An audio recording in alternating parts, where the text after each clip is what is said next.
alunos vão ter que acabar deixando para dar início nas aulas ali.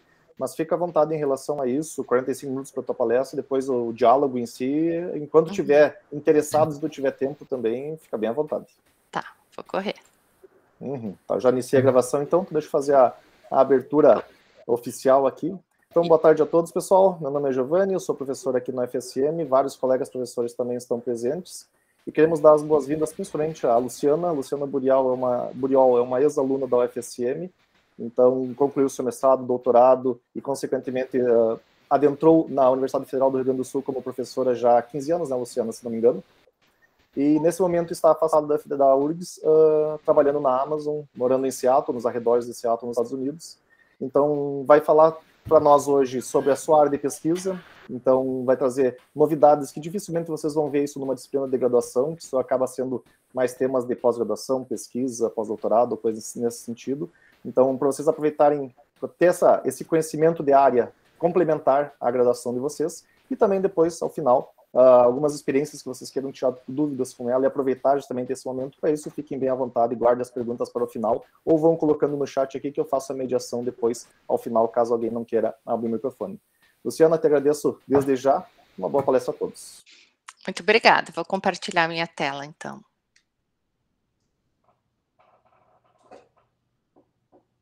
Vocês estão vendo os slides? Está carregando. Enquanto eu queria falar que eu queria agradecer muito esse convite, eu fiquei muito honrada e muito feliz com esse convite. Tenho muito orgulho de ter sido aluna da UFSM. Assim, as memórias não poderiam ser melhores do tempo que eu estive aí. Aliás, é uma coisa que eu sempre falo para os alunos: criem essas memórias de muito estudo, de muita diversão, de aproveitar muito o tempo da faculdade, porque é muito bom ao longo da vida a gente ter essas memórias.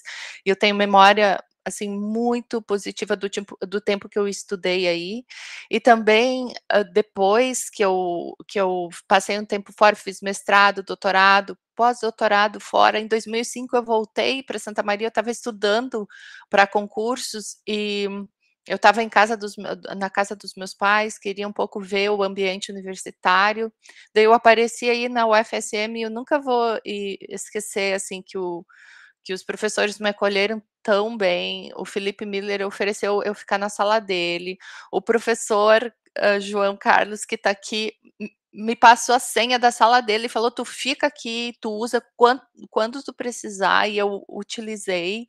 Fiquei lá alguns dias que eu precisei, não sei nem se o professor recorda.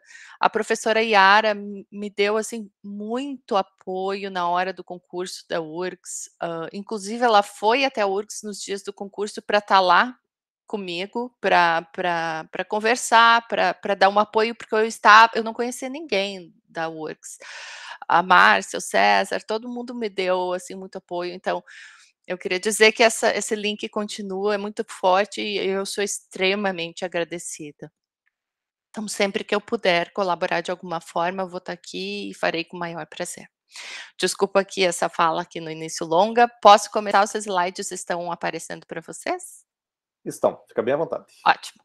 Eu vou correr um pouquinho, porque essa palestra é um pouco mais longa, e eu vou passar alguns slides. Eu vou falar sobre routing and scheduling e 3 problemas de aplicação em Porto Alegre. São trabalhos de mestrado e doutorado dos meus alunos. Os slides estão em inglês, porque eu já usei essa palestra. Ontem eu ministrei essa palestra para outro grupo, às vezes já ministrei algumas vezes, então eu preparei em inglês.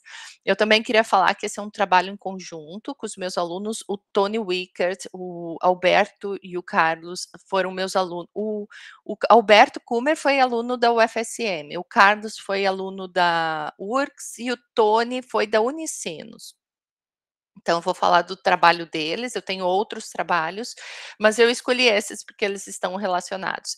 Eu trabalhei com o professor Olinto Araújo, que é da CETISM e da UFSM, é uma pessoa da área de otimização e que eu colaboro muito, que eu gosto muito do trabalho do Olinto, é muito bom trabalhar com ele, e ele passou um ano sabático conosco na URGS, e esse ano foi muito proveitoso, porque ele trabalhou em colaboração com os meus alunos. O Márcio Boniati, ele é médico, médico, doutor, também fez doutorado em medicina do Hospital de Clínicas de Porto Alegre, a gente trabalhou junto no projeto, e o Alexandre Trevisan, que é de Santa Maria, mas mora há muitos anos em Porto Alegre, ele tem uma empresa que se chama YouMove, de software, e eles provêm vários assim, sistemas, e eu trabalhei em colaboração, e esses trabalhos é em colaboração um pouco com cada um deles. Mais uma pergunta, vocês veem o meu cursor, né? Sim, está Tá. visível. Então eu vou usá-lo. Então eu vou falar um pouco das demandas, depois dos 3 problemas. O primeiro problema, que é um problema de roteamento, que está muito, assim, demandado atualmente. Eu vou detalhar um pouquinho mais, os outros 2 vou falar mais rápido. Vou falar uma metodologia comum entre eles e as conclusões. Também queria falar que essa palavra vai ser bem light, no sentido que eu não vou entrar em detalhes de resolução, vai ser quase uma conversa para contar histórias. E essa é realmente a minha intenção. Então, assim, a demanda atual qual era? A gente tinha muito trabalho prático para resolver. E eu, como da área de otimização, interagindo faz um tempo que eu tentei iniciar uma interação com empresas, é um processo que quem já fez, quem faz, sabe que não é tão simples adentrar nesse mundo, conhecer as pessoas, identificar os problemas, ganhar confiança. Então, foi um trabalho, assim, que eu fui fazendo de participação, de falar em eventos que não são científicos, são mais de empresários, e conseguir ter um espaço lá. E aí eu fui vendo muitos problemas práticos para resolver. Na realidade, uma enormidade de problemas, impressionante, quase me assusta, assim, que não tem mais empresas de otimização dando suporte para isso e que a comunicação não acontece tão simples. Então tem assim, uma necessidade de transferência de conhecimento enorme da universidade para a indústria, e uma necessidade enorme do ponto de vista de aplicação da indústria interagir mais com a universidade. Então, esses 2 entes, eles têm que trabalhar mais juntos, eu acho que isso está acontecendo, muitas pessoas estão fazendo esse esforço, e os 2 lados reconhecem essa necessidade. Se a indústria não reconhece a necessidade de interagir mais com a universidade e com a pós-graduação, eu entendo que é uma desatualização de algumas pessoas, mas eu entendo que a maioria vê essa necessidade. E é a mesma coisa da universidade. Quem acha que pode desenvolver trabalho científico e se isolar nesse mundo mais científico, eu acho que está perdendo a oportunidade de deixar um legado na sociedade, de transformar, de ajudar, de transferir mais esse conhecimento. Além de formar alunos, escrever artigos, a gente pode levar esse conhecimento. E é claro que é muita coisa para fazer para uma pessoa. Então, a gente tem na universidade essa cobrança de ter internacionalização, de fazer trabalhos práticos, de formar alunos de mestrado, doutorado, de publicar internacionalmente, e é muita coisa. Então, o que eu vou contar aqui é como o caminho que eu fiz, que deu um pouquinho sobre essas coisas. Eu não falo aqui que foi muito disso, daquilo, mas deu certo algumas coisas, e essa palestra para contar essa história. Então, as minhas condições, eu tenho um grupo de trabalho, tenho estudantes e colaboradores, eu tenho estudantes ótimos e de várias universidades. Eu gosto e penso muito em diversidade em todos os sentidos, inclusive de universidades diferentes. Eu gosto muito de ter alunos que venham de universidades diferentes. A aplicação, a necessidade é o que motiva a escolha do tema do mestrado e doutorado, e não o contrário. Isso não é sempre. Tem alunos que a gente trabalha de forma mais científica e esse é o objetivo com o perfil do aluno. Alguns outros que a gente, desde o início, combina de trabalhar algo mais aplicado, então a gente entende o perfil do aluno, as aplicações que eu estou em contato, e daí a gente faz um matching e define, daí o mestrado em função da aplicação que a gente tem, a linha do mestrado, o doutorado que a gente vai trabalhar. Então o trabalho tem que produzir, trabalhos científicos e contribuições práticas. Eu não mantenho software, então desde o início do projeto a gente tem que decidir, combinar como isso vai ser feito depois, porque eu não mantenho software. Meus alunos vão embora e eu não tenho 50 mãos, então isso tem que combinar muito bem no início do projeto. E todo software que a gente faz, a gente licencia. Então a gente gera um número de NPI e pode ser licenciado. Então isso é uma forma para a gente fazer a transferência de conhecimento. Eu vou começar então contando do primeiro problema, com o problema de roteamento. Foi através de uma conversa com o Trevisan da YouMove, que ele é CIO e dono, de uma companhia de software em Porto Alegre. Ele a minha motivação foi o que ele descreveu de necessidade para atender uma demanda da Panvel, que a Panvel faz entregas de 2, 4 horas e também entregas mais longas, de uma janela de tempo mais ampla. E se a janela é pequena, então o preço é diferenciado. Então essa era a história que ele me contou na vez que a gente conversou, mas ele me contou de vários outros problemas de roteamento que ele tinha. E roteamento é um problema de otimização. Então a gente resolveu focar no problema da Panvel, porque ele era mais desafiador. A gente poderia fazer uma coisa, um projeto mais amplo, que poderia se adaptar para algumas das outras aplicações que ele me contou. E o problema é o seguinte, então, uma série de pessoas fazem compras online, vamos supor que elas fazem compra para entrega em 4 horas, e daí um sistema tem que definir a rota dos motoqueiros. Então eles têm um conjunto de motoqueiros que eles, contratam por dia, que vão fazer essas entregas. Só que as entregas não são bem entregas, elas são coletas e entregas.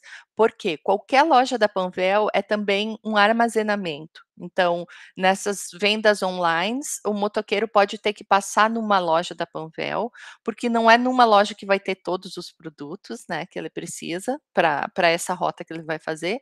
Pega alguns, faz algumas entregas, passa noutra loja, faz algumas entregas, então vai fazendo coleta e entrega. Claro que a coleta tem que ser feito antes da entrega. Então a gente tem pares de coleta e a entrega é dentro de uma janela de tempo. Então este é o problema. Esse problema, então, primeiro a gente entendeu a necessidade dos outros problemas de roteamento também, a gente fez um mapeamento para o Pickup Delivery Problem with Time Windows, que é um problema da literatura. Então, eu vou contando uma metodologia. Eu sempre encaixo o problema real num problema clássico da literatura. Eu faço o máximo possível de esforço para mapear para um problema clássico. Às vezes, o problema clássico que eu trabalho não é exatamente o problema prático que eu estou trabalhando, mas é o mais próximo que eu consigo. Então, eu entendo a necessidade, vou na literatura, busco um problema, trabalho com aquele problema e depois volto para a realidade. É assim que eu tenho feito. Bom, neste problema, a gente tem a type of um tipo de veículo, roteamento de veículo. A gente tem transporte entre pares de customer locations, no sentido que a gente pega num lugar e entrega no outro lugar. Claro que a gente pode pegar muitas coisas num lugar para vários pares, mas a gente define como pares, mesmo que muitos tenham o mesmo ponto de início. Todos os pedidos têm que ser satisfeitos, dentro daquela janela de tempo. Então, o que vai variar o número de motoqueiros que eu vou precisar para fazer as entregas, e daí depois definir as rotas. E as visitas aos clientes, as entregas têm que ser feitas dentro da janela de tempo. A função objetivo, eu vou minimizar 2 coisas. Primeiro, eu vou minimizar o número de veículos que eu uso, e isso vai ser o número de rotas que a gente vai formar. Dentro do número de rotas mínimo que eu consigo, eu minimizo o custo, ou seja, a distância das rotas ou o tempo de entrega das rotas. A gente diminui a distância que automaticamente deve reduzir custo e tempo. Bom, então o problema é o seguinte, vamos supor que a gente já tem alguns pontos de coleta aqui em cima, aqui embaixo alguns pontos de entrega e aqui está o time window de cada um. Também tem um tempo de viajar de um ponto até outro, e um ponto de partida. Aqui eu estou considerando que eu tenho um ponto de partida, Daí tem os pickups, delivery locations. O caminhão vai até o ponto A, demora meia hora, vai cair dentro da janela de tempo. Daí, se ele viajar imediatamente para cá, ele vai chegar antes do tempo. Então, aqui ele já pode partir um pouquinho depois. Então, demora 1h30 para chegar até aqui. Então, se ele saísse às 7, ele ia chegar às 8h30. Então, ele pode sair 7h30, por exemplo. Depois demora mais, para não ficar esperando, demora mais 45 minutos, está dentro dessa janela de tempo. E o próximo, perdão, ele está entregando aqui, né? O caminhão encheu aqui em cima, ele já fez a primeira entrega, a segunda entrega, devolveu. O outro ponto vai precisar um outro caminhão. É um problema muito simples, só para ter um visual sobre o problema, que a gente tem 2 rotas. Em geral, a gente precisa muito mais rotas. Também aqui no desenho tem um caminhão, porque a gente trabalha com o problema da literatura, mas no caso da Panvel são motos. Dificilmente a gente tem problemas com capacidade, porque naquela caixinha da moto, em geral, cabem todos os remédios que as pessoas compram. Eu já vou adiantando uma pergunta que uma vez me fizeram, se já algum tempo já teve problema de capacidade. O único problema é quando compram fraldas, porque em geral, se as pessoas compram fraldas, compram muitas e daí dá problema na caixinha da moto. É o único problema de capacidade que dá, senão é tranquilo.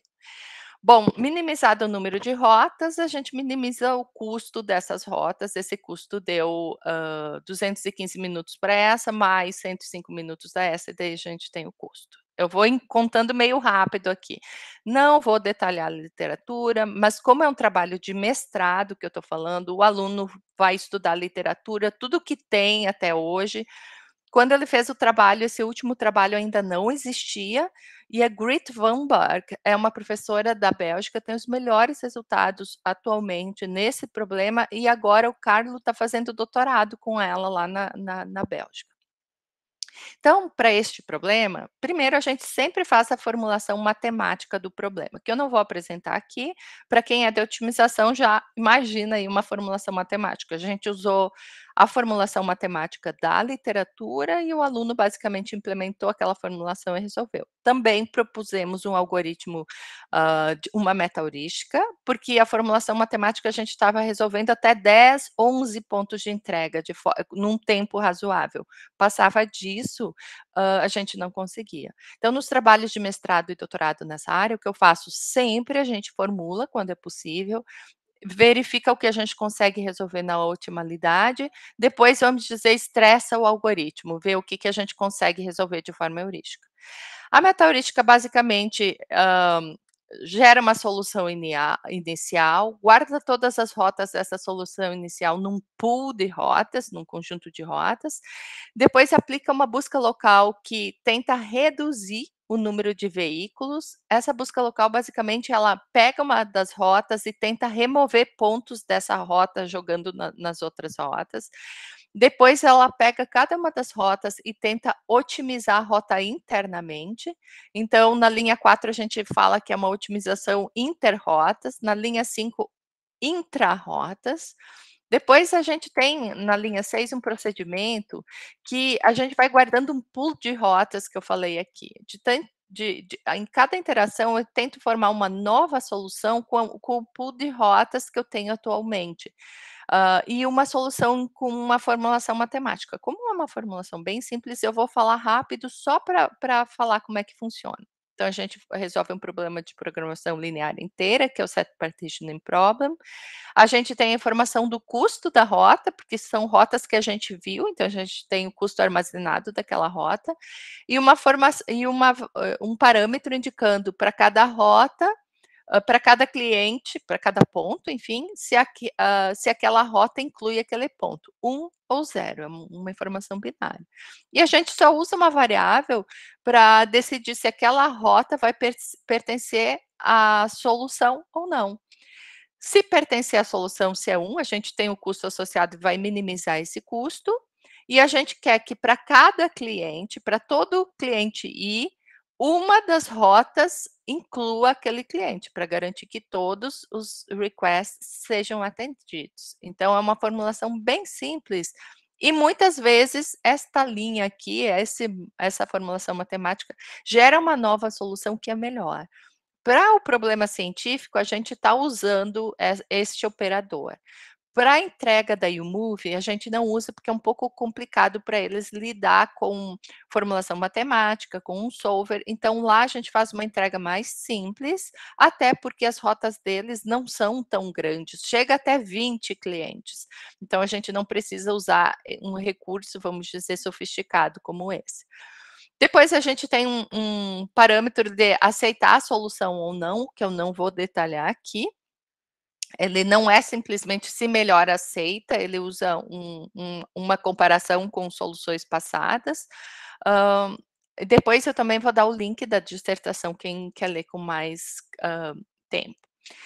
Falar que a gente usa instâncias da literatura, por quê? Porque a gente quer comparar o nosso trabalho com o estado da arte. E agora, nesse ponto, a gente está trabalhando de forma científica ainda, porque está com o problema, o Pickup Delivery com Time Windows da literatura, rodando para as instâncias da literatura, olhando para o problema da YouMove, mas trabalhando lá. Depois, a gente gerou um conjunto de instâncias novas, porque nós queremos instâncias de Porto Alegre e que potencialmente poderiam ser geradas para outras cidades que têm muitas lojas da YouMove. Então, para gerar essas instâncias, o que, que a gente fez? Pegou a topologia de mapa do OpenStreetMaps, a gente pegou dados de endereços reais do Open Addresses. O aluno que descobriu esses dados, eu nem sabia que existia essa base de dados, para não ficar sorteando pontos em pontos aleatórios de uma cidade que talvez não tenha nenhum endereço, caia numa praça, num rio. Esse Open Address dá um banco de dados de endereços das cidades, de forma que se a gente seleciona um endereço aleatoriamente, a gente tem um endereço mesmo, não é um ponto real. A gente faz o cálculo de distâncias entre pontos usando o Routing Machine. O Route Machine é um algoritmo que calcula a distância mínima entre dois pontos usando o OpenStreetMaps. Então, é uma distância realística usando as características da cidade. Então, se tem muitas sinaleiras naquela rua, se é uma rua que é de paralelepípedo e não asfaltada, ela tem um tempo diferente. Se é uma rua com curvas, dependendo da parte, ela tem um tempo diferente. Então, captura todos esses aspectos para determinar a distância. E a gente propôs instâncias muito maiores, que para a literatura é bem interessante ter problemas bem maiores. Enfim, geramos essas instâncias. Então, a gente gerou, por exemplo, para Barcelona, a gente gerou com diferentes características. Aqui, a gente gerou para Barcelona, Berlim, Porto Alegre e New York. A gente selecionou essas cidades porque Barcelona, Berlim e New York, na realidade, Barcelona e Berlim são cidades bastante estudadas do ponto de vista de tráfego de cidade. Então, eles têm mapas e outros grupos que estudam esses mapas topológicos estão relacionados, então a gente pensou, pode ser interessante para esses grupos. Nova York a gente estudou porque a gente conseguiu conjunto de dados dos táxis de Nova York, pick-up and delivery, de pessoas, e usamos no nosso estudo, e Porto Alegre, porque é Porto Alegre. Então, Barcelona. Aqui, esse conjunto de instâncias não é, os pontos não são selecionados aleatórios, são semi-clusterizados. Depois, lá no link que eu vou passar, está a descrição total, mas eu não vou detalhar. E tem triângulos e círculos, porque os triângulos são os pickups e os círculos são os deliveries. E a gente tem pares aqui, a gente não consegue ver os pares, mas cada triângulo tem o seu círculo, que vai ser o delivery. E tem na cidade de Nova York, a gente conseguiu, então, os pick-up deliveries dos táxis, que a gente consegue, então, formar uma instância bem realística. Aqui perto do aeroporto tem pontos, aqui eu não sei bem o que que tem, deve ser a Estátua da Liberdade, então tem muito pick-up delivery aí. Aqui o aeroporto e daí em Manhattan. Então vê que bom, depois o que que a gente faz? A gente estuda esse algoritmo, divide ele, a gente usou com o set partition, sem o set partitioning, 2 versões do primeiro operador dele, que tem uma versão da literatura, a gente propôs a nossa versão. Então, assim, a gente gera diferentes versões do algoritmo para testar os componentes, verifica qual versão é melhor, escolheu o algoritmo 1, que tem os melhores resultados para a literatura, analisou qual é o tempo que cada componente está tomando do algoritmo. Esse tempo do set partitioning para nós foi surpreendente. Eu achei que ia consumir a maior parte do tempo e ele foi muito rápido para essas instâncias, porque o conjunto de rotas não é tão grande, então a gente conseguiu resolver de forma inteira com um solver. Depois a gente comparou com a literatura. Aqui eram os melhores métodos da época. Esse aqui, o CLSQL, era o melhor até 2018, agora o da Grit Van Berg é melhor. A gente não está comparando com o Grit Van Berg aqui, mas com a Grit a gente não ganha. Aqui, com esse método, a gente conseguiu resultados um pouco melhores. E isso é só para dizer que a gente estuda literatura antes. Depois a gente aplicou as nossas versões dos algoritmos nas nossas instâncias que nós criamos, para poder dividir com a literatura as instâncias e já resultados para elas, para que as pessoas possam comparar. Aqui, a segunda versão deu melhores resultados em vez da primeira. A gente parou a dissertação nesse ponto, não tinha mais tempo. Então, a gente tem algumas hipóteses, porque isso acontece por causa de algumas características das instâncias mais realísticas. E daí, acabei a história da Panvel. Então, para a Panvel, o que eles precisavam, na realidade, para a YouMove, que é a YouMove que cuida do algoritmo de roteamento para a Panvel, eles precisavam de um algoritmo simples. Eles não precisavam um set partitioning com uma formulação matemática. Então, para eles, a gente removeu aquele módulo e entregou a heurística. Para quem não é da área de otimização, é muito mais fácil manter uma heurística do que manter um modelo matemático, em alguns casos. Eu vou contar um caso diferente depois. A gente entendeu que esse era um caso. Então, o Carlo, depois que acabou o mestrado, trabalhou na YouMove por 2 meses, antes de ir para a Bélgica, e já durante o mestrado e mais esses 2 meses, ele foi passando detalhes do código, enfim, para que a YouMove seguisse mantendo os códigos, e é o que acontece atualmente. Então, a gente fez INPI do código, a YouMove está em processo de licenciamento, o Carlo defendeu o mestrado, esse é o link, a tese está toda disponível, aqui foi um artigo que resultou desse trabalho. Então, a gente, no artigo, fala mais da parte científica e menciona brevemente da aplicação, mas sempre valoriza a publicação também. E acabamos aqui o registro de software que a gente faz. Já me perguntaram como que faz. Na Works tem uma secretaria de tecnologia, e eu procurei, eu achei que ia me dar o maior trabalho isso, e foi muito simples. Na realidade, a gente vive soterrado de coisas, às vezes hesita em começar uma nova linha. Eu fui muito bem recebida, foi muito fácil fazer o licenciamento, acabei fazendo outros licenciamentos depois desse, e talvez tenha algo muito parecido na UFSM, imagino que sim, e eles sempre nos ajudam. Aqui as referências e eu vou para o próximo problema. Eu acho que eu vou deixar as perguntas para o final, até para dar conta aqui das coisas que eu tenho para falar, tá? Bom, daí depois, a gente, em paralelo, na realidade, nós tínhamos um projeto com o Hospital de Clínicas de Porto Alegre. Também foi participando em eventos junto com o hospital. Às vezes isso demanda um esforço enorme da gente, de professor, pesquisador, alocar tempo para ir nesses eventos, para conhecer pessoas, para ouvir problemas, para contar histórias. Então, teve um evento integrado do Hospital de Clínicas com o Instituto de Informática, durante um dia, não, uma tarde. O intuito era falar algumas demandas que o hospital tem e o Instituto falar algumas aplicações que tinham feito para tentar se entender como poderia ter link aí. E foi desse evento que eu tirei esse link. O hospital precisava fazer alocação de médicos no horário de trabalho.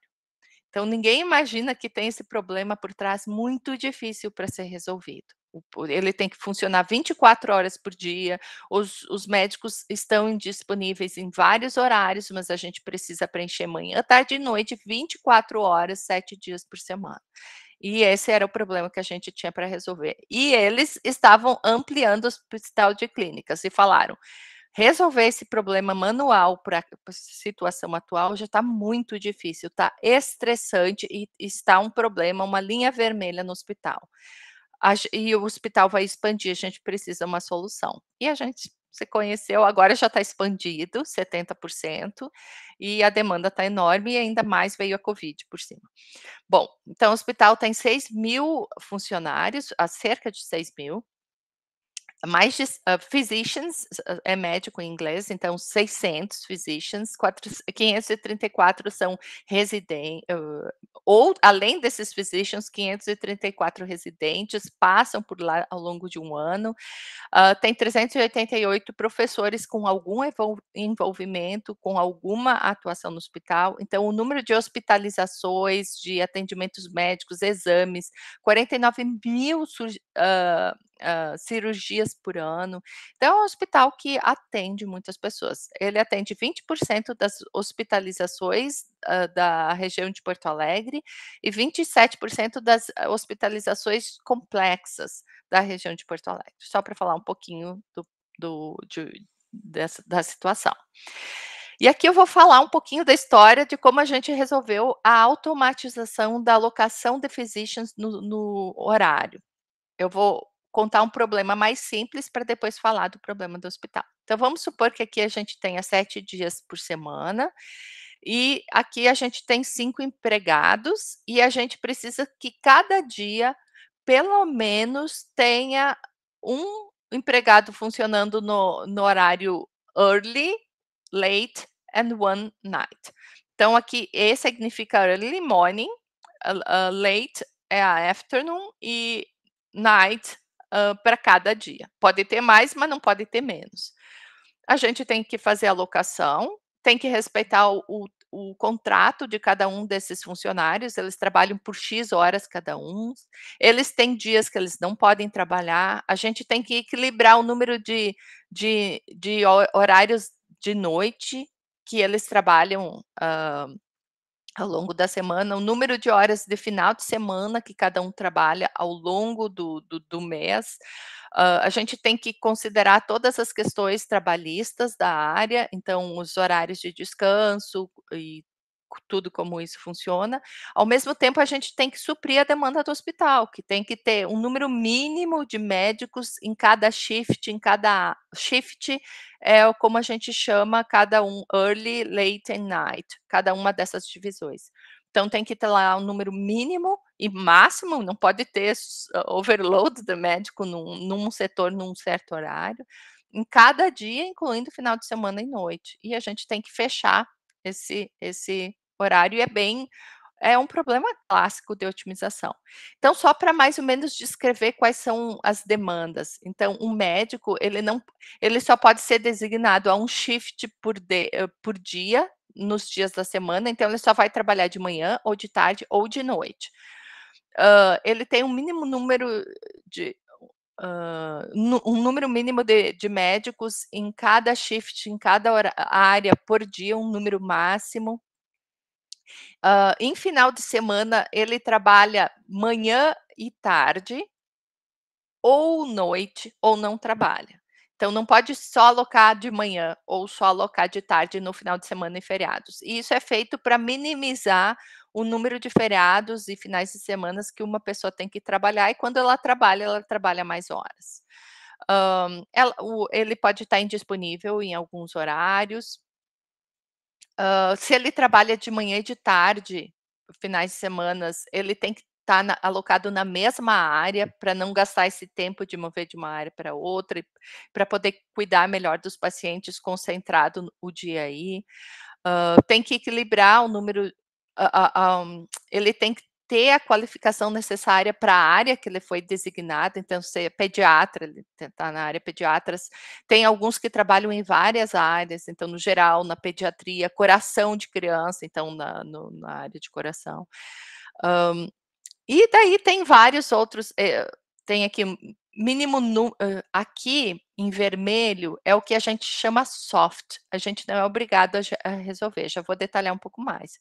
Então, o número máximo de dias consecutivos que eles trabalham, dias que eles não gostariam de trabalhar. Complete weekend, se eles trabalham de sábado, num final de semana, eles preferem trabalhar sábado e domingo, então trabalha o final de semana todo, e daí depois tem um final de semana de folga, em vez de trabalhar sábado num, domingo no outro, sábado, e nunca fica livre no final de semana inteiro. Então são requerimentos e tem muito mais, é só para dar uma ideia do tipo de situações que a gente resolve. A gente dividiu em situações que obrigatoriamente a gente tem que resolver, uma solução não pode sair sem ter aquelas restrições atendidas, e outras que a gente maximiza a resolução, mas não necessariamente resolve todas. Eu vou pular um pouquinho, aqui teria mais, a gente chama extended model, porque a gente trabalha um modelo básico mais adaptado à literatura e depois um extended, que é mais particular do hospital, para poder ter uma publicação do caso básico. Aqui é o que eu tirei um print agora há pouco, só do que é a formulação matemática. É relativamente simples, quem é da área sabe, ela só é extensa porque tem muitos constraints, mas a gente usa esta modelagem, a gente tem a linguagem de modelagem que a gente coloca num solver e usa um solver que é nada mais é do que um pacote que tem algoritmos de otimização que resolvem o problema quando a gente passa a formulação matemática do problema. No entanto, eles resolvem de forma ótima, e esses problemas demoram muito tempo para resolver de forma ótima. Vou pular um pouquinho aqui, falar que a gente testou 2 solvers, o Ciplex e o CoinOR. O Ciplex, ele é grátis para a universidade, mas para usar no hospital é pago, e o CoinOR é grátis para todo mundo, mas ele não é tão bom como o Ciplex. E a gente usou uma técnica que a gente chama de Fix and Optimize. A gente fixa algumas variáveis para diminuir o tamanho do problema, e daí o problema diminuído a gente resolve com a formulação matemática. Não vou descrever agora como funciona a metodologia do Fix and Optimize. Vou pular um pouquinho, só para dar ideia, a gente ir mais adiante. O hospital, daqueles 600 médicos, 550 a gente consegue resolver de forma fácil, porque eles são dedicados totalmente ao hospital. Então, eles estão lá disponíveis todas as manhãs, ou todas as tardes, ou todas as noites, num horário meio que pré-fixado, ou todas as manhãs, ou todas as tardes, ou, enfim, tantas noites, para cada um. Mas 50 médicos têm horário totalmente quebrado, e são médicos que o hospital precisa, a expertise deles é necessária. E para alocar esses 50 médicos é super difícil, era feito de forma manual, atendendo todos esses critérios. Imagina, um médico era alocado uma semana para trabalhar nesse scheduling, e no final dessa semana, o que acontecia, essa solução é manual, ela em geral era longe de uma solução que ótima, uma solução que a gente pode retornar de forma otimizada. Além do que ele gastava uma semana fazendo isso, e ele falou que gastava muito mais, porque depois que divulgava, tinha um monte de problema e um monte de médico ligava, e ele tinha que ficar resolvendo isso. Então, automatizar estava, assim, no extremo do hospital, quando a gente conheceu esse problema. A gente criou mais instâncias inspiradas na instância do hospital para divulgação científica. E depois gerou horários que funcionam mais ou menos como isso. O hospital tem 14 áreas, essa área 1, e daí diz em cada turno, em cada dia, quais os médicos que vão ser alocados. E isso é definido num sistema que foi desenvolvido pelo hospital. O hospital tem um grupo de TI bem grande, então a gente desenvolveu um módulo de otimização. A gente não desenvolveu telas gráficas, nem a comunicação com o módulo de otimização. Isso quem fez foi o hospital. E isso é disponibilizado de forma transparente para todos os médicos.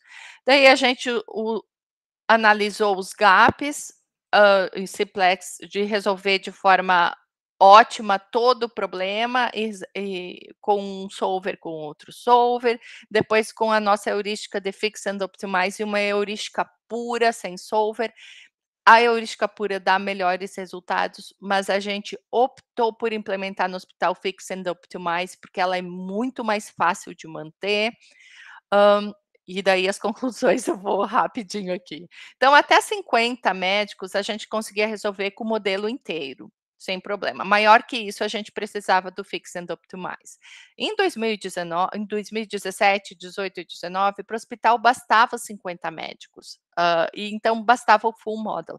Mas como a gente trabalha de forma científica, sempre estressando a situação, vamos ver, olhando para o futuro, a gente resolveu até 150 médicos. E foi muito importante na época da Covid, porque o hospital agora está com mais de 100 médicos, tinha 6 áreas, agora tem 14 áreas, e o software conseguiu se adaptar a esse aumento rápido.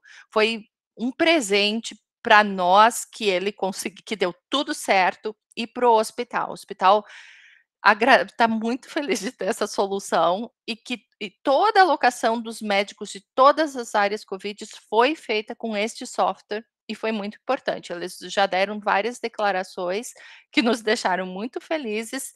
Eles estão e nós estamos felizes com esse retorno. Então, eles fizeram, eu fiz registro de software também, eles fizeram o licenciamento, isso gerou um valor para a universidade. Eles, o doutorando que trabalhou nesse problema, que é o Tony Wickert, ele era funcionário do hospital durante o doutorado e continua funcionário do hospital. Ele deu um curso de programação matemática só para entender o modelo, para que outras pessoas além dele consigam manter. A gente trabalhou outros aspectos desse problema na tese, então a tese, na realidade, isso que eu estou descrevendo é um dos capítulos principais, mas tem outros capítulos na tese. A tese está disponível aqui e a gente também tem trabalho em revista, tem em conferências em revista também. Aqui, como aconteceu? Tinha em torno de 50, 60 médicos, até que a Covid chegou e começou a aumentar. Esse gráfico eu tenho até outubro do ano passado, agora já tem mais de 100 médicos. Aqui é uma foto típica durante o período Covid, e o Hospital de Clínicas, ele fornece um software, o HGHUSE,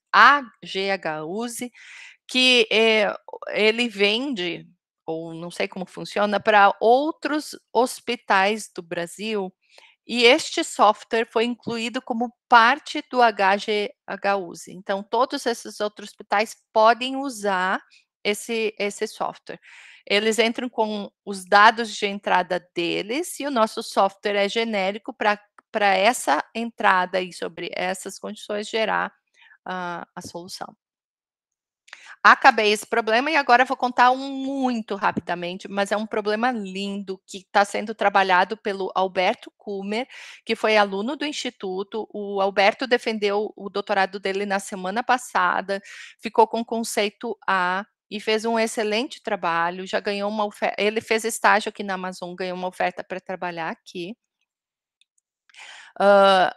E ele trabalhou com problema de Health Home Care Problem. Esse problema é sobre organizar a logística do atendimento médico domiciliar em casa. Então, une conhecimentos dos 2 problemas anteriores. Então, a gente tem que fazer a rota em que os médicos vão visitar os pacientes nas casas. Então, a gente primeiro tem que fazer a alocação dos médicos nas rotas e a definição das rotas. Não são só médicos, são profissionais da área da saúde. Então, tem médicos, enfermeiras, psicólogos, fisioterapeutas, e eu acho que é isso. E técnico de enfermagem. Por enquanto, as equipes de Porto Alegre são compostas por esses profissionais. As equipes, então, são diferentes. Cada carro, em geral, tem um médico e uma enfermeira, ou um médico e uma técnica de enfermagem, mas também tem carros só com enfermeira, carros só com fonoaudiólogo, carros só com psicólogo e carros só com fisioterapeuta. Deixa eu ver. E no total são 19 carros. Então não são todos os dias que tem carros com todas as especialidades. O que mais tem, a maior parte das equipes é um médico e um enfermeiro. E só para falar que esse é um trabalho do SUS, se chama Médico em Casa, tem em algumas cidades do Brasil e funciona em Porto Alegre já desde 2014. Essa solução que a gente fez, ela ainda não foi aplicada na prática, porque o problema que a gente está tendo agora é quem vai manter o software lá. Eu sei que isso é uma decisão que se toma no início do projeto, não tínhamos uma solução no início, mas eu queria muito gerar uma solução para esse problema, porque eu percebo uma dificuldade grande lá de gerar as rotas, isso é feito semi-manualmente, então a gente pode ajudar muito, além do que fazer a atribuição dos médicos. Então, é um problema de roteamento, definir um conjunto de rotas de atribuição, é estudado na literatura que os pacientes se recuperam mais rápidos, têm menos exposições a bactérias do hospital, tem uma série de benefícios, só que eles têm que ter a estrutura em casa. Então, se eles têm, dá para fazer atendimento em casa, senão não. Tem muita dinâmica, então entra novos pacientes a todo dia, alguns pacientes deixam de necessitar o serviço ao longo da semana, então tem uma dinamicidade diferente. Cada paciente tem uma frequência de atendimento diferente, alguns requerem 5 visitas por semana, alguns 1 visita por semana, alguns 1 cada 15 dias. Tem um time window que é dado ao paciente para não dizer: "Iremos hoje", mais ou menos diz um horário que vai para a pessoa não esperar o dia inteiro, só para não dar a ânsia de espera do dia inteiro. Tem o skill que é requested para aquele paciente, então ele precisa fisioterapia, então, tem que ser alocado um fisioterapeuta, então tem que fazer essa alocação corretamente. Em alguns casos, o mesmo profissional tem que atender o paciente, dependendo do caso do paciente, não pode ir um dia ir um fisioterapeuta, outro dia outro fisioterapeuta, tem que ser o mesmo. Então isso é definido internamente de acordo com a situação, e tem algumas situações de múltiplos serviços que eu vou definir aqui. Alguns serviços são assim, tem que ir uma equipe de enfermagem que vai dar uma medicação para o paciente, aqui dentro de um tempo, e depois dentro de um tempo deixa eu só conectar a bateria aqui, que agora que eu me dei conta que está acabando a bateria. Desculpa aí. Pronto. E depois, dentro de um tempo mínimo, esse paciente tem que ser visto por um médico para ver a reação. Então, o nosso sistema tem que sincronizar isso dá bastante trabalho. Outra situação é que às vezes tem profissionais que têm que visitar o cliente o paciente ao mesmo tempo. Isso também dá bastante trabalho. Então, se chega antes, vai esperar e quanto espera é ruim. Sei que acabou o tempo, mas é só para falar que a gente já proveu uma solução para esse sistema. A gente tentou junto com a prefeitura de Porto Alegre, se eles pudessem manter, mas eles estão sem força, vamos dizer assim, sem mão de obra, mas eles vão tentar no futuro. Tem o Hospital Conceição, tem um grupo de TI que está sabendo deste projeto, também estão super ocupados, mas eles também têm a intenção de talvez abrigar esse sistema internamente. E esse projeto, como eu estou saindo, o Roberto também, ele vai ficar com o professor Santiago Valdez, que é meu colega agora na URGS. Então, como conclusão, em geral, eu trabalho bastante com o modelo matemático antes para entender bem o problema, eu testo instâncias da literatura e sempre tento propor novas instâncias. Esse caso do home healthcare, que eu não descrevi aqui, a gente gerou uma série de novas instâncias que a gente compartilhou com a literatura. A necessidade de uma solução automatizada tem que ser sentida pelo outro lado, porque eu tenho muitos casos de insucesso, onde eu tentei oferecer uma solução que eu vi aí uma grande possibilidade, mas se o outro lado não vê essa necessidade ou não tem forças para abrigar essa necessidade por alguma condição de número de pessoas, de especialidade das pessoas, ou enfim, de recursos de alguma forma, daí não dá certo.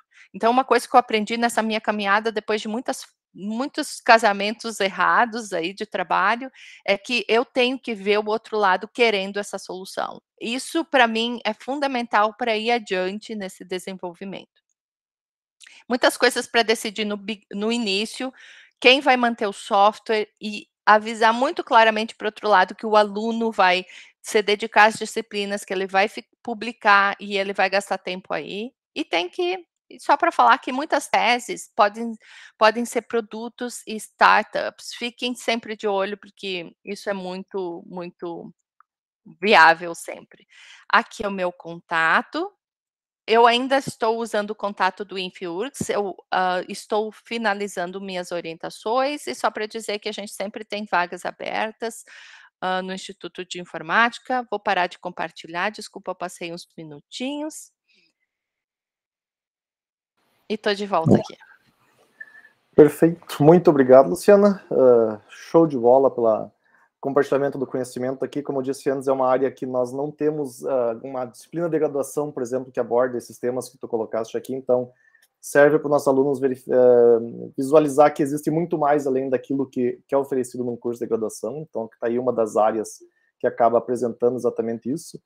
Então, já antes de passar para a questão de perguntas, só deixar um comentário, pessoal, deixei na lista no chat aqui, lista de presença, para já o certificado, para quem tiver interesse no certificado da participação aqui na aula inaugural, então, só preencher o formulário ali, que depois o certificado vai ser emitido pelo portal de certificados aqui da FSM, e eu notifico a todos. Viu, professor Felipe aí? Oi, professor, tudo bem? Ia comentar que o Filipão chegou aqui. Fica à vontade, Felipe.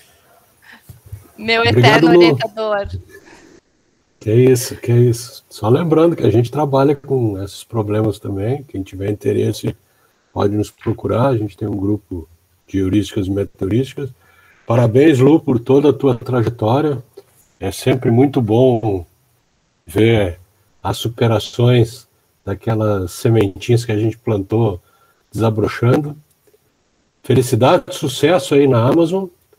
Muito obrigada. Te espero aqui, já te falei. E sabe que a gente pode contar com a gente aqui no que a gente puder. E é sempre bom vê-la, com boas ideias e com bons trabalhos. Beijo grande, Lu. Muito obrigada.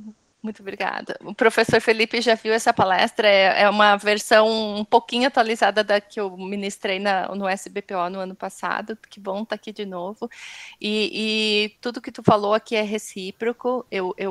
Assim, eu tenho um sentimento, como eu já falei no início, um sentimento de dever e de carinho enorme, imensurável com a UFSM e com os professores.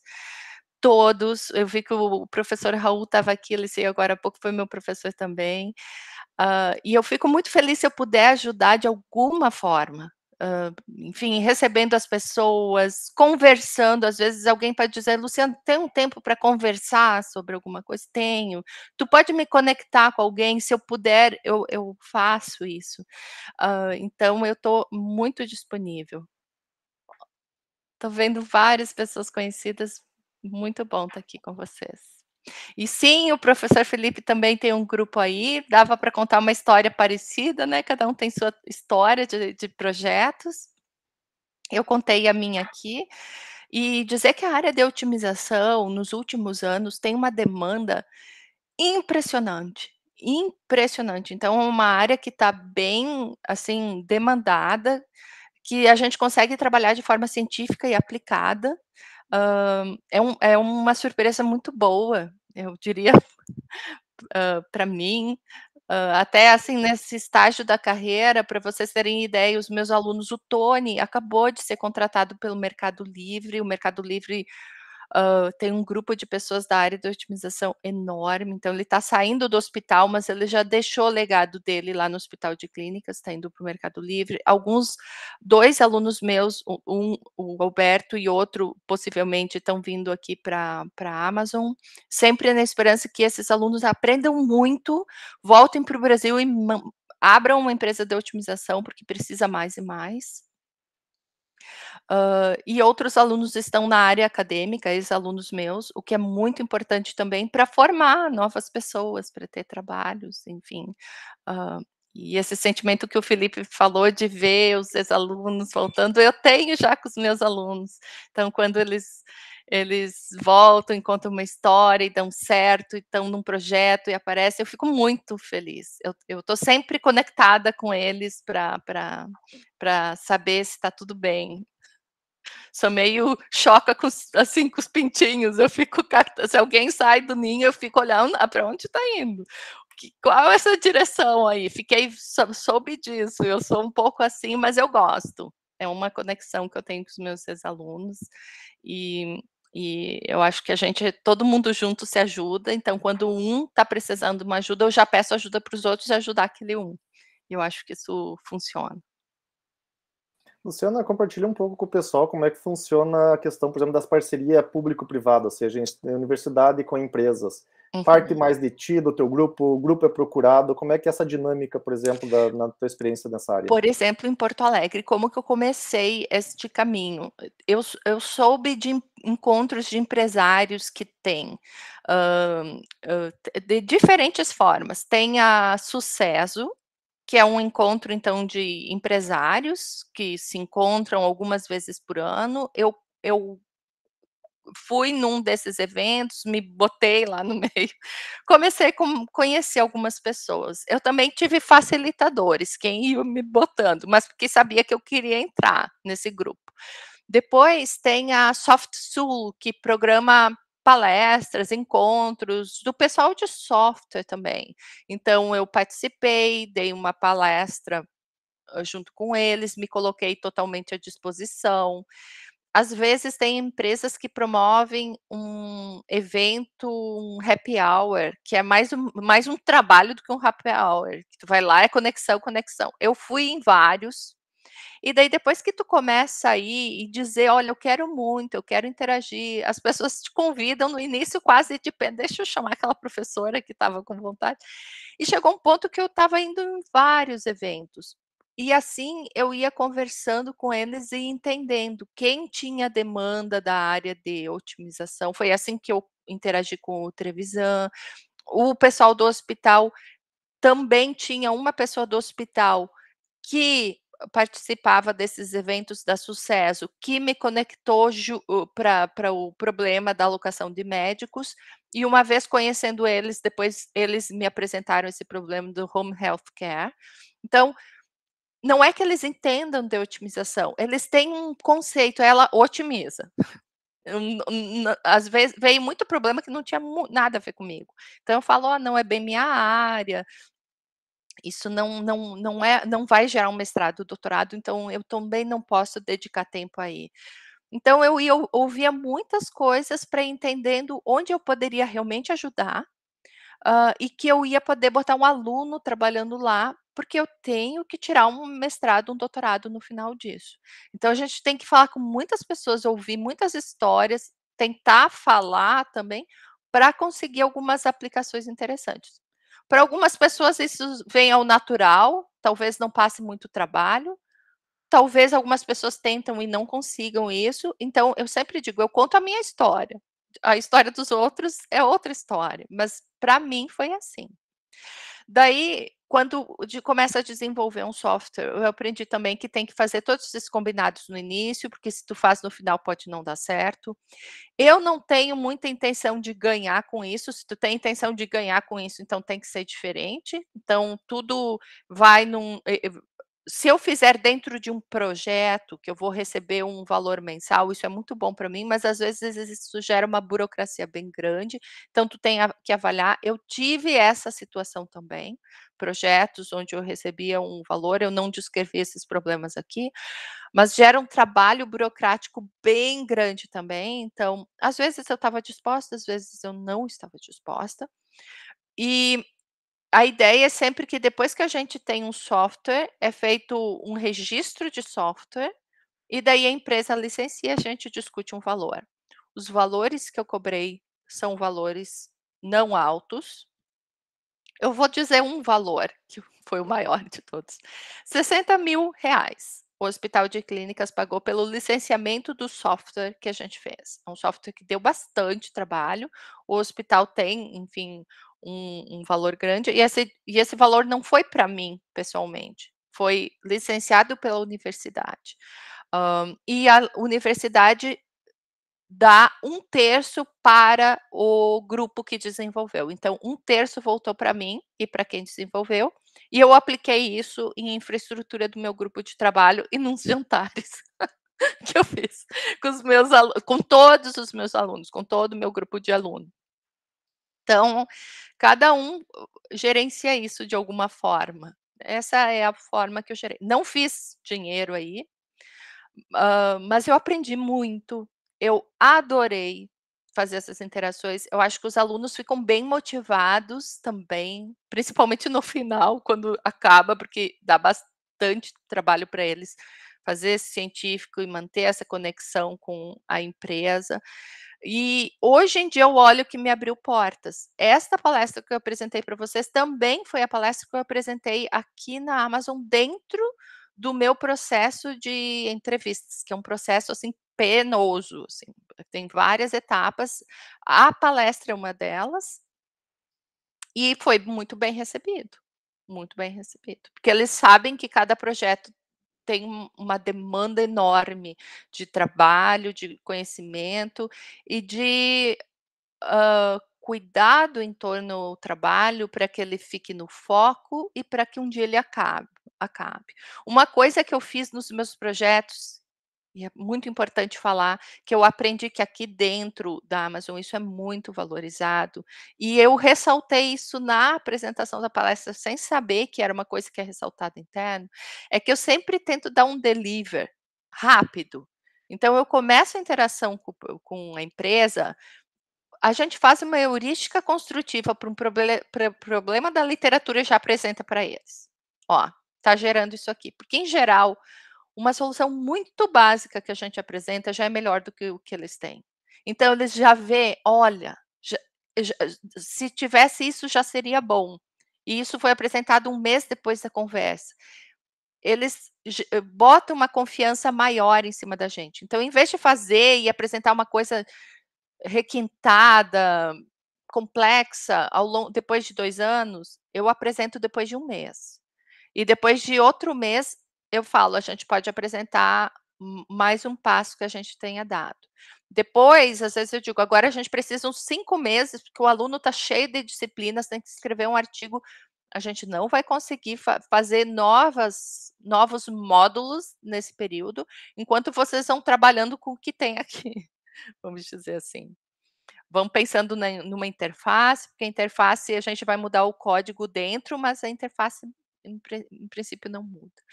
E assim a gente vai mantendo a conexão, eu não abro enquanto eu estou com alguns projetos, eu não pego outros, eu vou tentando manter o que com certeza foi mais do que eu conseguia, mas deu certo, ainda bem. Conseguimos acabar, porque tem períodos muito, muito cheios. Esses 3 problemas aí que eu contei, os 3 estavam em paralelos, além de outros. Então foi um período de muito, muito trabalho, assim, muito. Desculpa que eu falo bastante, mas eu vou contando, um pouquinho dessa história, desses projetos aí.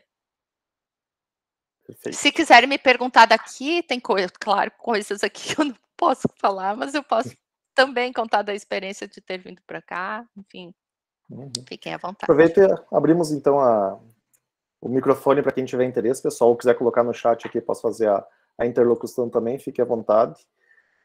Eu quero te perguntar, Luciana, já na linha do que tu falou agora no último comentário teu.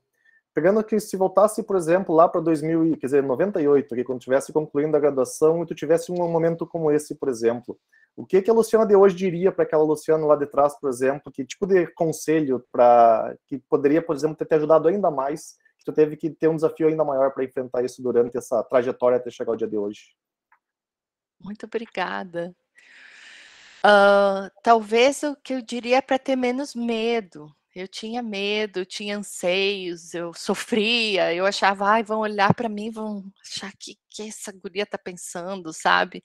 Eu tinha vergonhas que eu não queria ter tido, porque eu olho para os alunos e hoje muito mais experiente, e é claro que daquele aluno que está no meio da graduação, tu não espera um gênio, tu espera um aluno no meio da graduação. E eu me cobrava muito. Talvez até isso tenha me ajudado em alguns pontos, mas a vida poderia ter sido mais light. Eu acho, assim, trabalhando bastante mesmo, isso é importante. Eu sempre digo: "Olha, a gente colhe o que planta, então a gente tem que trabalhar bastante". Mas talvez me cobrando menos, tendo menos medo de tentar. Mesmo que eu tentei, mesmo sofrendo, eu não fugia das coisas, isso é muito importante, mas eu sofria. Eu vou falar que uma vez eu aceitei dar uma palestra em inglês, o meu inglês até hoje não é bom. Eu fui para AT&T e me convidaram para dar uma palestra de 1 hora. Eu não conseguia falar 5 minutos sequencialmente com inglês decente, eu aceitei dar uma palestra de 1 hora. E 1 semana antes da palestra foi anunciado, assim, para toda a AT&T, isso no tempo do doutorado. Eu lembro que aquilo, assim, sabe quando tu perde a perna, teu coração acelera, tu sua, tu não tem mais fome, tu não dorme direito. Eu passei uma semana do cão. E eu já tinha a palestra pronta, porque como eu não sabia inglês, eu já tinha organizado, mas eu estava sofrendo, sofrendo, sofrendo, sofrendo. Por mais que eu sofri, eu não disse não. E eu olho para trás e eu fico feliz que eu não disse não, porque muitas vezes as pessoas dizem não, sabe, eu não tenho condições, eu não posso. E era importante dizer sim para se forçar a dar aquele passo. Então, por mais que eu sofria, eu não dizia não, mas eu sofria demais, na minha opinião, hoje. Então, o que eu diria para a Luciana é: "Take it easy", sabe. Tu é só uma estudante, vai indo, do teu jeitinho, é isso mesmo, não sofre não. Só para fazer um Questões, pessoal? comentário, eu acho que tu enfrentava bem, sim. Eu me lembro que tu dizia assim, mas eu sou lá de São João do Polesine. Eu acho que tu enfrentava bem. Tu fez mestrado, tu foi para a Unicamp. Sim, foi desafios e foram super válidos, assim, Luciana. Assim, mesmo assim, eu sei que tu sofria um pouco, mas assim, é isso que falta. Tem que ter coragem, tem que botar, sentir que é possível e que as pessoas não são diferentes de você. Todo mundo igual. Todo mundo igual. Tá Mas né? eu lembro que tu falou do Luiz hoje, né, no início da nossa Sim. conversa. Eu lembro que quando eu entrei no curso, o Luiz e a Carol já tinham ido para os Estados Unidos. E eu pensava, meu Deus, já foi para os Estados Unidos. Falam inglês, sabe? Eu pensava, é outra dimensão. E agora, quando que eu vou estar num estágio que eu posso competir com uma pessoa assim? Então, eu sofri antecipado. Mas eu via isso e eu me achava muito atrás. E eu tenho que falar que quem me ajudou muito nesse aspecto foi o Felipe. A gente estava muito junto no PET. O Felipe era um super tutor do PET. Nossa, o Felipe, eu acho que hoje em dia ninguém mais tem tanta dedicação, não tem como ter tanta dedicação, porque as demandas aumentaram, mas o Felipe era muito dedicado, e o Felipe viu aquela menina crua, mas que tinha vontade. Eu lembro que o Felipe perguntava, o que tu tá lendo? O que tu tem que ler coisa não técnica também. Tem teatro grátis aqui na UFSM. Quem que tá indo no teatro? Se alguém não me apontasse esses caminhos, eu era tão crua que talvez eu não teria tomado esses caminhos. Então, e como a gente estava no PET muito junto, criava as oportunidades para ele apontar essas coisas não só para mim, mas para o grupo, e eu prestava atenção. Eu tenho o livro até hoje, uma vez o Felipe falou, todo mundo tem que ler esse livro, comprei, não li porque eu não tive tempo até hoje, mas agora vindo para Seattle, eu fiz uma limpeza, assim, eu joguei fora 95% das minhas coisas, aquele livro teve na minha mão e eu falei, guardei, um dia eu vou ler, um dia eu vou ler. Só complementar um pouquinho, então, aqui. A Luciana do interior era quase mais interior ainda, né? Era na época do Dona Chica era um pouco maior que o Polesine, hoje está invertendo, né? Dona Chica vai fechar, vai virar distrito em alguma cidade, mas o Polesine está crescendo. Então, nós era assim, bem parecido assim, em termos assim, de vir lá da colônia, plantador de arroz, aqueles pobres coitados assim, que não tinham futuro na vida, né? Mas daí eu também ouvia a Luciana assim, eu tinha muita vontade de crescer, mas a Luciana tinha muito mais que eu. Não, injusto falar isso. Injusto falar isso. Tinha muita vontade de crescer e realmente conseguiu crescer e tá no topo do mundo hoje, né? Mas realmente, né, para mim também o que mais faz falta hoje em dia é, sem dúvida, né, o inglês. E o inglês é uma coisa que... Uma câmera aqui. Que é uma coisa que na nossa idade já não tem mais muita esperança. Então, para quem mora nos Estados Unidos, tu vai conseguir ficar boa no inglês, mas é uma coisa que tem que ser estudada cada coisa no seu tempo. Tá? Então, quando você é novinho, tem que se investir em inglês, em programação. Depois que passa o tempo, se a graduação ficou deficiente na graduação, depois a chance de conseguir recuperar aquilo é muito complicado. Então, a dica é assim, ó, estude inglês enquanto são novinhos. Hoje em dia, claro, o pessoal já começa a falar inglês, jogar inglês, então é muito melhor do que nós. E em todas as viagens que fiz pelo mundo afora, assim, nunca vi ninguém que fala inglês pior que o brasileiro. Olha, impressionante, tá? Como a nossa educação no colégio é ruim.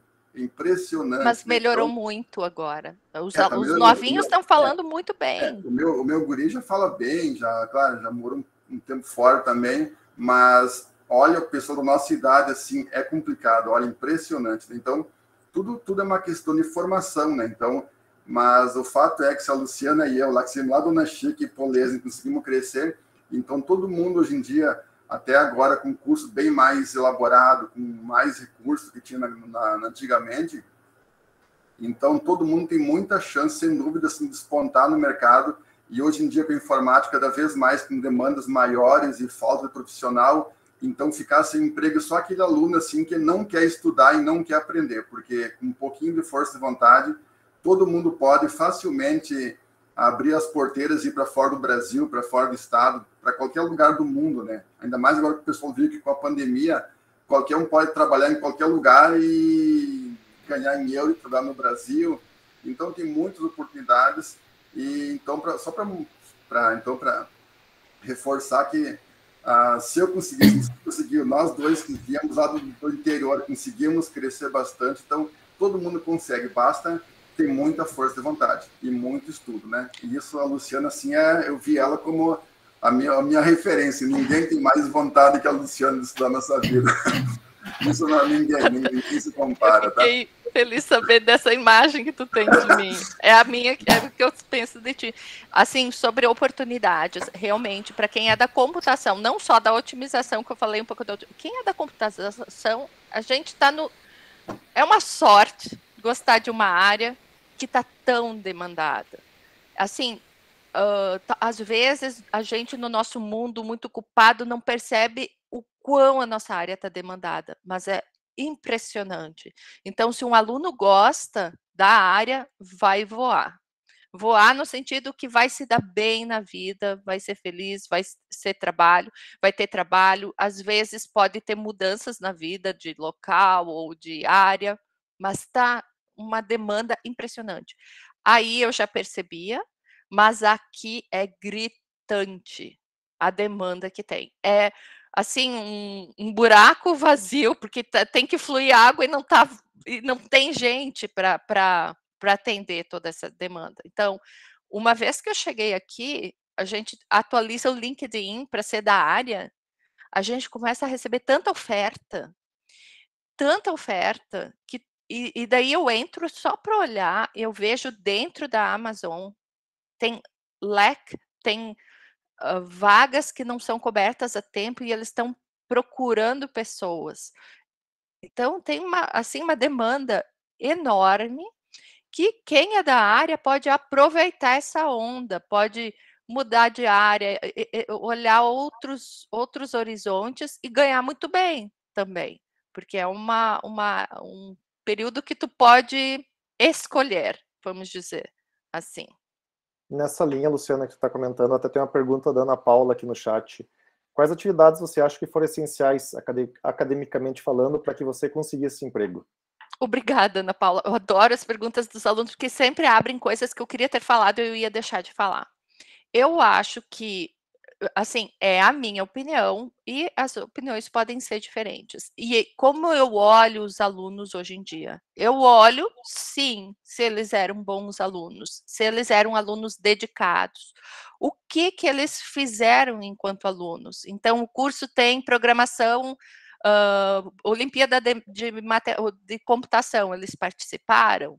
Se não participaram dessa Olimpíada, participaram de alguma outra coisa, escrever algum artigo mesmo que seja local, porque isso mostra que ele está tentando, ele está querendo sair daquele ponto que ele está. É uma pessoa que quer explorar, que tem vontade, e daí tem que dar direções. Então, eu olho para a história dessa pessoa. Então, estou falando um pouco de mim, que são coisas que eu fiz. Eu fazia o que estava ao meu alcance enquanto estudante. Eu fui aluna do PET, a gente publicou, né, Felipe, artigos locais, mas eu comecei a aprender a falar de trabalhos técnicos para uma audiência, a falar para audiências, a escrever. Por exemplo, aqui na Amazon, a gente tem uma cultura de escrita enorme. Eu tive, é tipo um teste de escrita, eles me deram uma frase, escreva 2 páginas sobre isso. Porque eles querem entender se a gente tem didática na escrita e se a gente escreve com fluência e rápido, porque tudo tem que ser documentado. Então, ter escrito artigos científicos na minha vida me ajudou muito nesse processo de escrita que a gente tem aqui. Tem relatório de reunião, tem muita escrita o tempo inteiro. Então, tudo que a gente faz na vida, a gente soma alguma coisa a mais.